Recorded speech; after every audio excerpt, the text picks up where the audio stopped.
Alors Jacques, on a dit qu'on parlait football. Le football, quand on est collectionneur, c'est essentiellement des maillots. Oui, la Rolls, il faut quand même le dire, c'est le maillot. Alors le maillot, il va avoir plusieurs critères. On pense tout de suite aux plus grands joueurs, comme pour notre français, on va parler de Zidane, on va parler également de Pelé ou de Maradona, mais c'est pas forcément que le nom. Ça peut être aussi une époque, ça peut être un maillot qui va être très ancien, ou parfois un maillot qui aura un nombre de signatures important. Alors il faut quand même... Jacques, il y a quand même le maillot qui a été porté par le joueur et celui qui n'a pas été porté. C'est pas du tout la même chose. Ça vaut plus cher quand ça a été porté. Bah ouais, c'est tout à fait exact. Alors après, il faut avoir le pédigré. Par exemple, si vous voulez, ici, on a des maillots qui sont... Ça, c'est un maillot porté. Les maillots qui ont été portés, ce sont des originaux avec des joueurs donc, qui sont connus. Donc dans des registres, finalement... à des prix relativement simples mais portés, on va pouvoir avoir des fourchettes de prix qui vont aller entre 100 et 150 euros. Et puis, on va avoir parfois des maillots qui sont simplement des répliques. On en a une ici devant, qui est une réplique qui est de la Coupe du Monde de 2006 de Zidane. Ah oui. Et par contre, c'est un exemplaire qui a été tiré à peu près à 300 exemplaires. Donc là, ça va être achetable aux alentours de 300 euros. Mais les plus chers, ils vont vraiment s'enflammer. Aujourd'hui, un maillot de Zinedine Zidane qui a été porté, ça va être dans des budgets qui vont être entre 5, 6, voire 10 000 euros. Et ce qu'on ne sait pas toujours, c'est que le joueur de foot, dans un grand match, il a la dotation de 3 maillots. Et pour la Coupe du Monde de 98, après, on sait où sont les maillots. On sait que pour Zidane, il y en a un qui est chez Monsieur Nicolin, qui était bien connu, qui était un grand collectionneur à Montpellier. On sait qu'il y en a un donc, au musée du sport. Et puis, après, ils peuvent être parfois... Il est où le troisième, Jacques? C'est vous qui l'avez? Non, je crois qu'il a été gardé par Zinedine Zidane. D'accord. Et il faut savoir qu'après, parfois, ils sont vendus pour des ventes caritatives. Oui, souvent, on voit ça. Je vous ai indiqué que des prix pouvaient être élevés. Par exemple, Trezeguet, pour 98, c'est un maillot qui a été vendu 7 000 euros. Mais le plus cher, ça va être aujourd'hui celui de Pelé, pour la finale de la Coupe du Monde, la troisième fois qu'il a gagné donc cette Coupe du Monde. Ce maillot a été vendu en 2007 et il a été vendu 92 500 euros.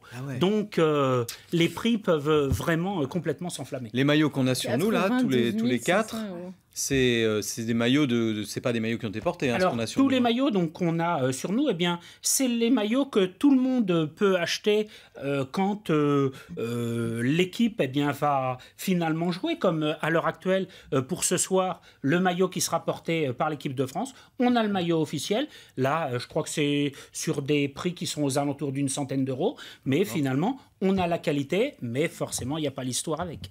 Ah oui, alors moi j'ai un maillot de champion du monde, 4 fois champion du monde, d'un milieu de terrain qui s'appelait Schweinsteiger, très grand milieu de terrain, voilà. Moi j'ai une étoile. Vous avez, donc c'est le maillot numéro 10, équipe de France, et c'est... Alors c'était un petit peu plus tardif, voilà. C'est écrit Benzema derrière. C'était Benzema, c'était... Maillot de l'Olympique Lyonnais. Nous sommes dans des maillots qui sont plus sur le championnat français.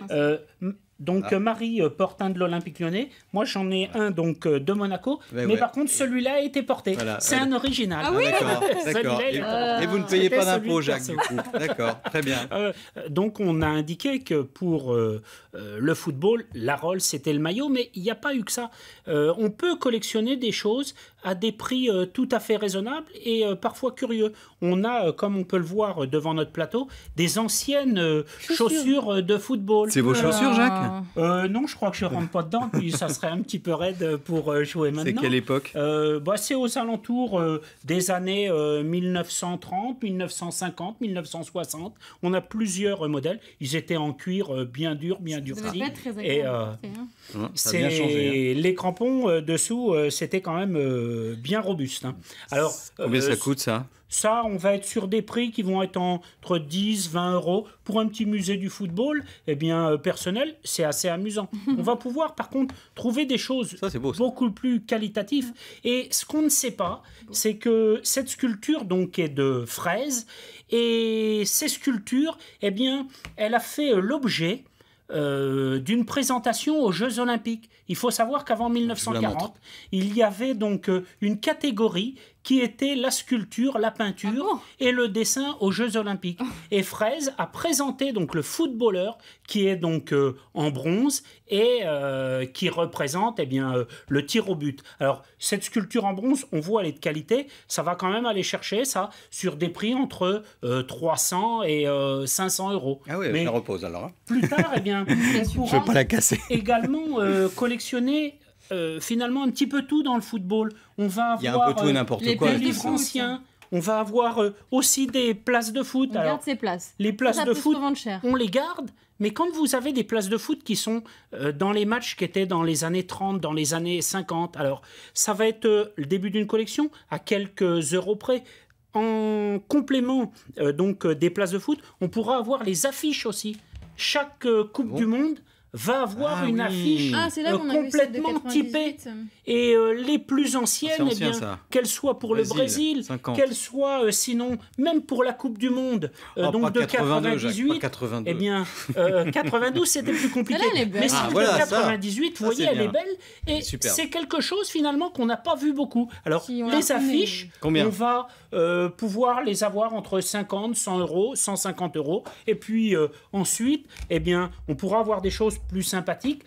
Aujourd'hui, la boule représentant le monde entier et donc le trophée. Mais avant ce trophée qui est présent aujourd'hui, on avait le trophée qui était le trophée de Jules Rimet. Et il n'était pas très beau. Trophées de Jules Rimet se sont vendus quand même des prix importants. Celui qui nous est présenté a été vendu lors d'une vente aux enchères quand même 3 000 euros. Ah ouais, donc il y a quand même des horizons très différents. Moi je préfère ça honnêtement, Jacques. Ça c'est l'horloge ballon de foot d'une marque d'alcool, Made in Germany. Ah, t'es ch'ti. Hein c'est la tata Ch'ti qui est... Oui, c'est ça.